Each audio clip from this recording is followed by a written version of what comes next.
exactement 2 ans qu'on a fait des actions devant les cirques. Notre première action était en novembre 2016, devant un cirque, j'ai plus le nom. Et donc c'est notre 4e action qu'on fait. On en a fait donc une en 2016, une en 2017, une début 2018 et celle-ci. Donc où l'objectif c'est toujours la même chose, c'est de sensibiliser le public et de montrer aux représentants du cirque ainsi qu'à nos élus notre désaccord face aux conditions de détention des animaux dans les cirques. On décide de se rassembler, donc on était il y a 2 ans une petite dizaine, on va dire. Puis au fur et à mesure du temps, on évolue. Là, on était 48 militants réunis pour dénoncer tout ce qu'a pu avancer Pauline. Et alors cette année, ça n'a pas été le cas malheureusement. Je pense qu'on a sensibilisé certaines personnes lors des opérations de tractage, etc. On va discuter avec les gens, etc. Mais l'année dernière, on a fait faire demi-tour à 6 personnes. Il y a 6 personnes qui ont pris conscience des choses devant nous et qui ont décidé de faire demi-tour. On vient avec des panneaux en indiquant qu'on est contre le fait qu'il y ait des animaux dans les cirques. Et donc on se poste devant le cirque avec ces panneaux, avec des tracts ou des affiches des conditions des animaux. Voilà, on les distribue aux passants. Donc certains tiennent des panneaux, d'autres tracts, et voilà, tout simplement. On se positionne devant le cirque. Les enfants réagissent peut-être davantage que les adultes, ce qui oblige leurs parents à leur expliquer pourquoi les manifestants sont présents. C'est ce qui est intéressant. On espère d'ailleurs toucher les plus jeunes générations de cette manière-là, c'est-à-dire qu'il y a au moins une prise de conscience de la part des enfants, notamment grâce aux photos qui figurent sur les affiches et qui illustrent la détention, la captivité. Et puis les parents sont bien forcés finalement de se justifier des raisons pour lesquelles ils les emmènent et éventuellement de contre-argumenter. Mais c'est ce qui est intéressant justement, ça fait réfléchir, quelle que soit la réaction, il y en a une. Il n'y a pas d'indifférence. Alors au départ, quand il en vient aux racines du cirque, il n'y avait pas d'animaux sauvages. Ce n'est venu que vers 1850 et quelques, avec la colonisation et l'intérêt pour l'exotisme. Donc au tout début du cirque, il n'y avait pas d'animaux. Ensuite, les animaux sont arrivés, mais ce n'est pas un argument que de dire ce sont les racines du cirque que de faire figurer des animaux sauvages dans les spectacles.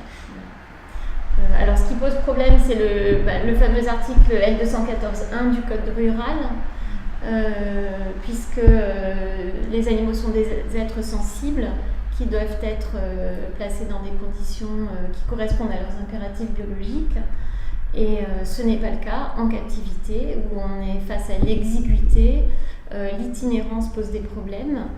Les animaux étant territoriaux, ils ne peuvent pas avoir de territoire, ils n'ont pas l'espace suffisant. Et puis le dressage implique la maltraitance, la privation de nourriture ou la maltraitance. On ne peut pas obtenir d'un animal qui fasse des numéros contre nature sans ces 2 paramètres.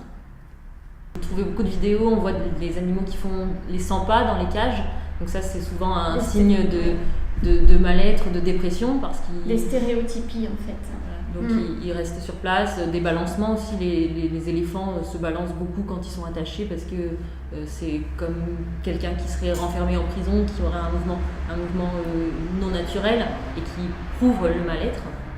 Alors ça, c'est les mouvements physiques. Il y a aussi tout ce qui est des maladies ou des comportements que les vétérinaires peuvent identifier comme étant des signes de dépression et de mal-être. Donc ça, c'est clairement documenté. Oui, il y a des analyses neuronales qui ont été faites sur des animaux. Donc des scientifiques qui ont prouvé initialement qu'ils étaient sentients, donc qu'ils ressentaient des choses, qu'ils avaient une capacité de penser, leur propre conception du monde. Ça prouve ainsi qu'ils ont certainement des buts, même s'ils sont bas communs peut-être aux nôtres, mais leur détention est donc illogique et contradictoire à ce que nous, on choisirait, alors que nous aussi, nous sommes des êtres sentients. Personne de nos jours, il me semble, souhaiterait être enfermé dans une cage, souhaiterait être battu, affamé pour faire une représentation. Oui, il y a aussi le manque de stimulation qui est essentiel, puisque 90% des animaux de cirque n'ont pas de stimulation. Je parle des animaux qui font des numéros. Et vous avez aussi à côté de ça la ménagerie que l'on montre aux enfants. Et là, la stimulation, on approche des 100% d'absence de stimulation.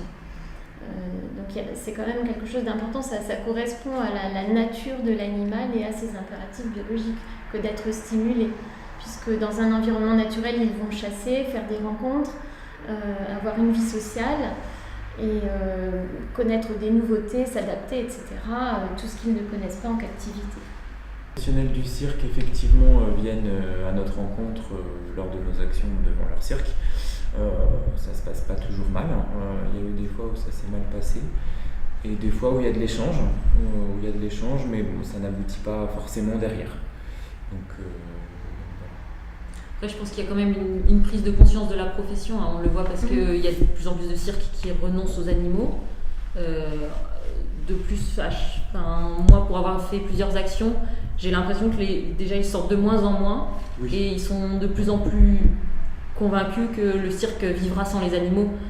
Sur les premières actions, on était vraiment face à une violence, qu'est-ce que vous foutez là, des insultes, etc.